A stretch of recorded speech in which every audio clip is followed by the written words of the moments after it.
La pluie tombait en rideaux sur Paris, martelant les fenêtres de mon petit appartement comme une accusation silencieuse. Je me tenais immobile, le téléphone serré contre ma poitrine, le message de rupture de Minji encore brûlant dans mon esprit. « Sojin, je ne peux plus continuer. Pas ici, pas comme ça. » Ces mots, tapés en hâte depuis Séoul, avaient brisé quelque chose en moi, quelque chose que je n'avais pas encore nommé. Je m'appelais Sojin, 28 ans, une Coréenne venue en France pour fuir les regards pesants de ma famille et les murmures de mon quartier abusant. J'avais cru que Paris, avec ses rues pleines de liberté, serait mon refuge. Mais ce soir, seul dans cet appartement exigu du 11e arrondissement, je me sentais plus prisonnière que jamais. Minji, ma compagne depuis 3 ans, avait cédé à la pression de sa famille, à la société coréenne qui ne pardonnait pas des amours comme les nôtres. Elle m'avait laissé, et je n'avais plus de mots pour me défendre contre le vide. Je jetai un regard désespéré autour de moi. Les murs, décorés de photos de nous deux riant sous un cerisier en fleurs, semblaient se moquer de moi.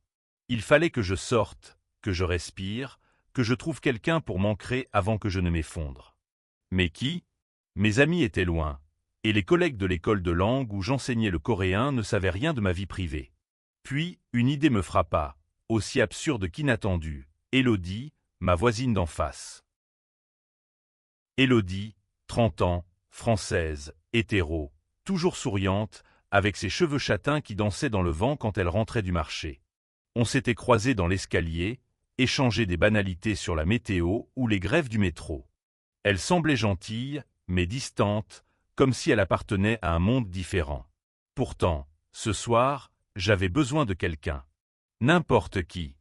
Je pris une profonde inspiration, enfilai un imperméable et traversai le couloir. Je frappai à sa porte, le cœur battant. Quand elle ouvrit, ses yeux verts me dévisagèrent avec surprise. « Sojin, tout va bien ?» Sa voix était douce, mais teintée d'inquiétude. Elle portait une robe bleu pâle, un tablier taché de farine. Elle cuisinait, comme souvent. Je bredouillais, j'ai besoin d'aide. « Je peux entrer ?» Elle hésita une seconde, puis s'effaça pour me laisser passer. Son appartement était un contraste saisissant avec le mien. Des plantes vertes s'épanouissaient sur chaque rebord de fenêtre, des livres s'empilaient sur une table en bois, et une odeur de pain frais flottait dans l'air. Élodie m'offrit un thé, ses gestes précis mais nerveux. « Qu'est-ce qui se passe ?» demanda-t-elle en s'asseyant en face de moi. Je ne savais pas par où commencer. Comment expliquer à une étrangère que ma vie venait de s'effondrer? Que l'amour que j'avais construit avec Minji, malgré les océans et les jugements, s'était brisé en un instant. Ma compagne, elle m'a quitté, lâché enfin, les mots lourds comme des pierres. Élodie cligna des yeux, visiblement surprise. « Ta compagne ?» répéta-t-elle, comme si elle cherchait à comprendre. Je hochai la tête, attendant le malaise, le jugement, ou pire, la pitié. Mais elle se contenta de poser sa tasse et de murmurer « Je suis désolé. Ça doit être tellement dur. » Ce fut cette simplicité qui me désarma. Pas de questions indiscrètes, pas de recul. Juste une écoute attentive. Je me mis à parler, d'abord timidement, puis comme un torrent. Je lui racontai ma vie abusant, les attentes écrasantes de ma famille, mon départ pour la France, mon amour pour Minji, et la douleur de ce message qui avait tout détruit. Élodie m'écoutait, hochant la tête, ses doigts jouant distraitement avec une mèche de cheveux. Quand je me tus, à bout de souffle, elle dit simplement « Tu es courageuse, Sojin. Plus que tu ne le crois. » Ces mots, si simples, firent naître une chaleur inattendue dans ma poitrine. Mais avant que je puisse répondre, son téléphone vibra sur la table. Elle y jeta un coup d'œil, et son visage s'assombrit. « C'est Julien, mon fiancé, » murmura-t-elle, comme pour s'excuser. Elle répondit brièvement, sa voix tendue, puis raccrocha. « Il est compliqué, parfois, » ajouta-t-elle, un sourire forcé aux lèvres. Je sentis une tension dans l'air, une fêlure dans son assurance habituelle. « Compliqué comment ?» demandai-je, poussé par une curiosité que je ne m'expliquais pas. Élodie haussa les épaules, mais ses yeux trahissaient une douleur qu'elle ne voulait pas nommer. « Il veut qu'on se marie bientôt, mais je ne sais pas. Quelque chose me retient. » Nous restâmes silencieux un moment, le bruit de la pluie emplissant l'espace. 2 étrangères, chacune portant son propre fardeau, réunies par un hasard fragile. Ce soir-là, je compris que demander de l'aide à Élodie n'était pas seulement un acte de désespoir. C'était le début de quelque chose que je n'avais pas prévu, quelque chose qui allait bouleverser nos vies. Les jours suivants, je me surpris à penser à Élodie plus souvent que je ne l'aurais voulu.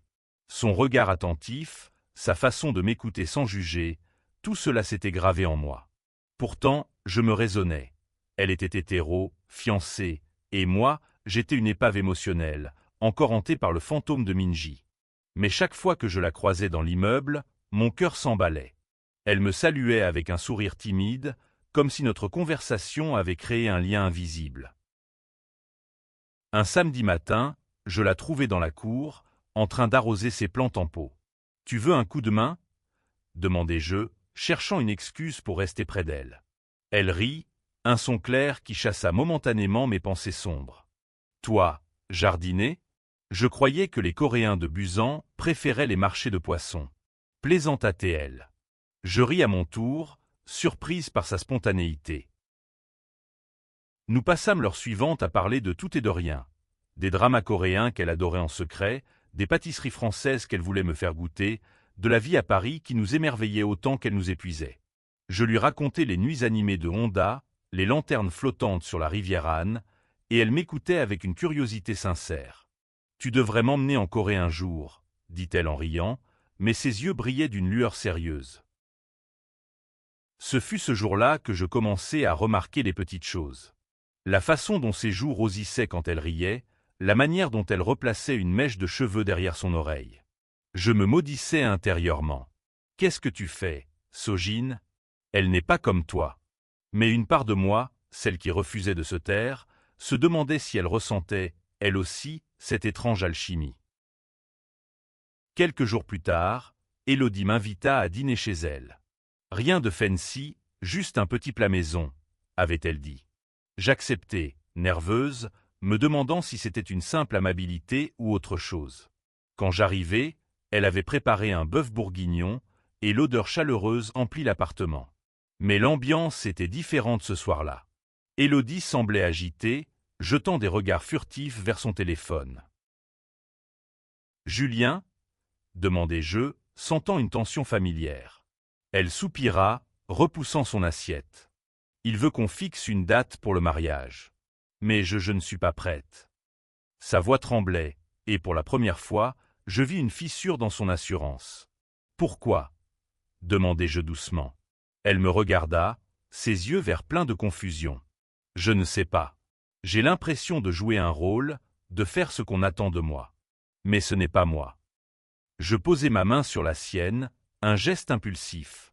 Elle ne la retira pas. Nos regards se croisèrent, et pendant un instant, le monde sembla s'arrêter. Puis son téléphone sonna, brisant le moment.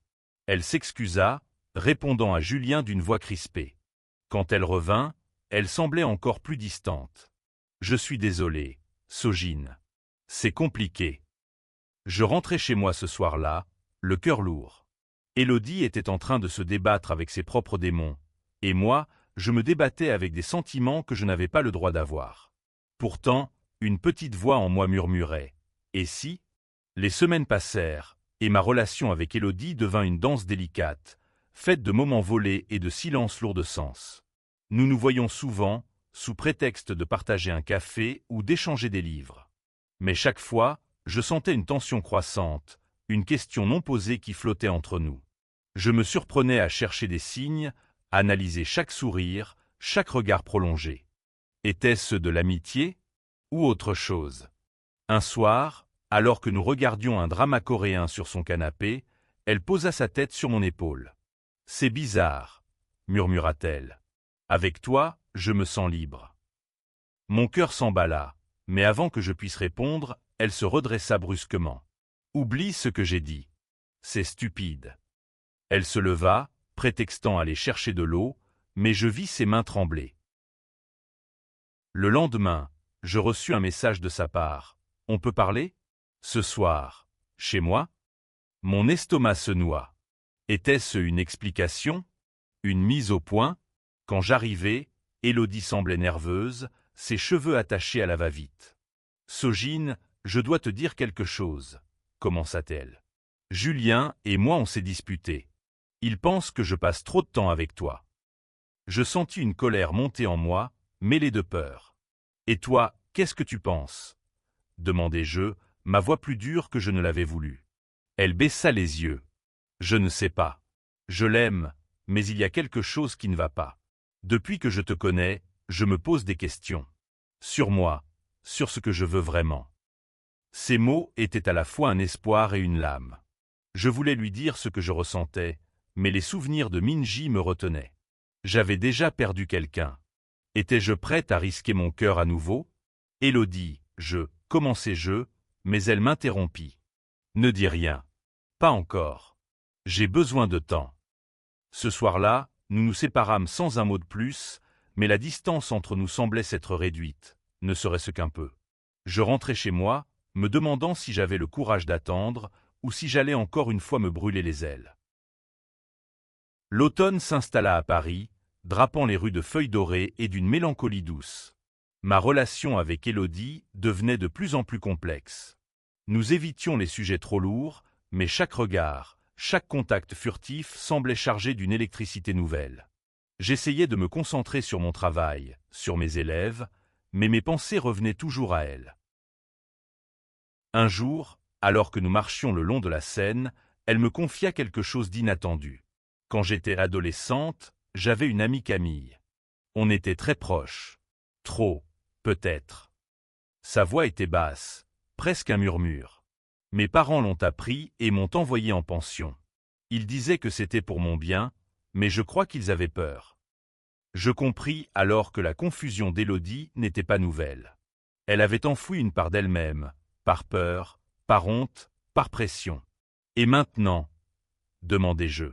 Elle s'arrêta, regardant l'eau scintiller sous les lumières du pont. Maintenant, je me demande si je me suis menti à moi-même toute ma vie. Ce soir-là, nous rentrâmes main dans la main, un geste simple mais lourd de sens.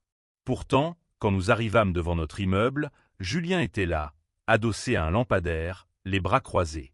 Son regard passa de nos mains jointes à mon visage, et je sentis une colère froide émaner de lui. « Élodie, il faut qu'on parle », dit-il, ignorant ma présence. Elle lâcha ma main, et je vis la panique dans ses yeux. « Pas maintenant, Julien », murmura-t-elle.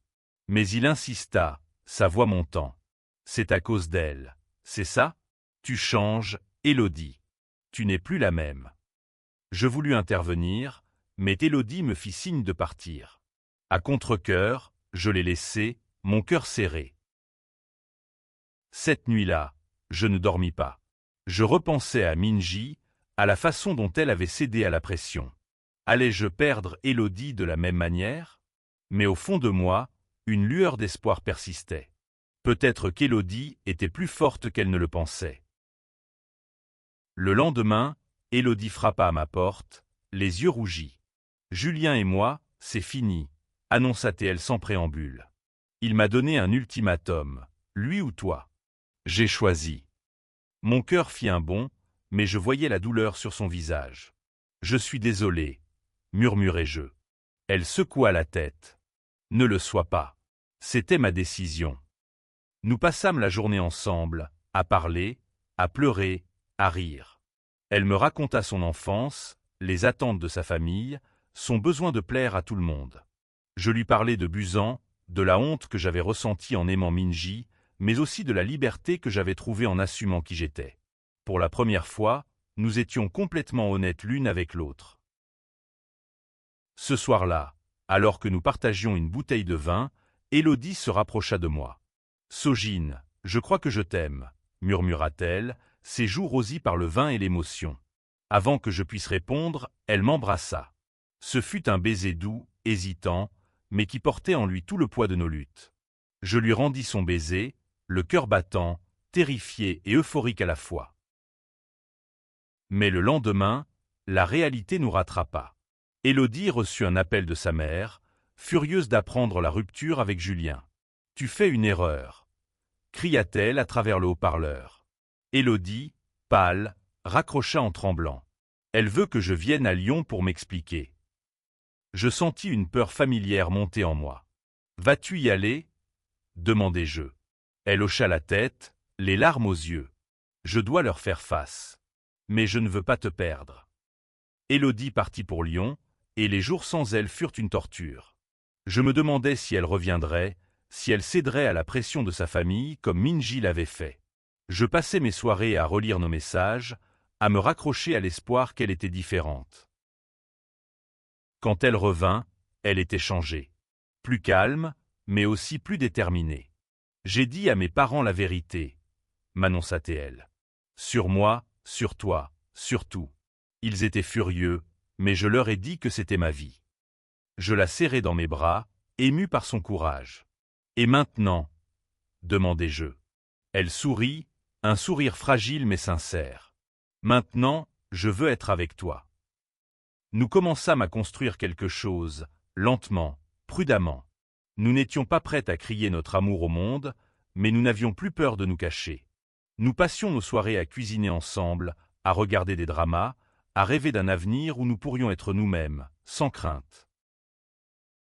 Mais un soir, un message arriva sur mon téléphone. C'était Minji. Sojin, je regrette. Je veux te voir. Mon cœur se serra.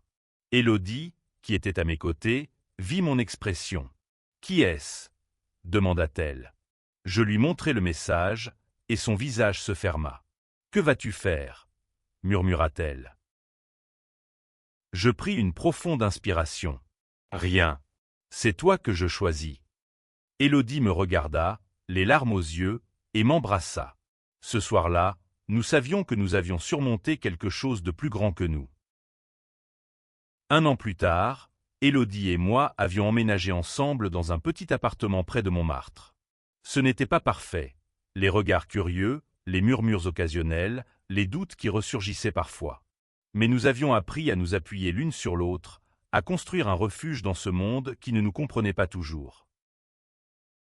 Un soir, sous les cerisiers en fleurs du parc des Buttes-Chaumont, je pris sa main. « Tu te souviens de ce soir où je t'ai demandé de l'aide » demandai-je. Elle rit, ses yeux brillants sous les lumières du parc. « Comment pourrais-je l'oublier? Je pensais que tu avais juste besoin d'un marteau ou d'un truc comme ça. » Je ris à mon tour, puis redevins sérieuse. « Ce soir-là, tu m'as sauvée. Mais plus que ça, tu m'as appris à m'aimer moi-même. » Élodie me serra contre elle, et nous restâmes là, sous les pétales qui tombaient doucement. Nous n'avions pas toutes les réponses, mais nous avions l'essentiel, l'amour, le courage et la promesse d'un avenir ensemble. Cette histoire, née d'un moment de désespoir, était devenue une ode à la résilience, à l'acceptation et à la beauté des connexions inattendues. Sojin et Élodie, 2 âmes perdues dans les méandres de leur propre lutte, avaient trouvé en l'autre un miroir, une force et un foyer.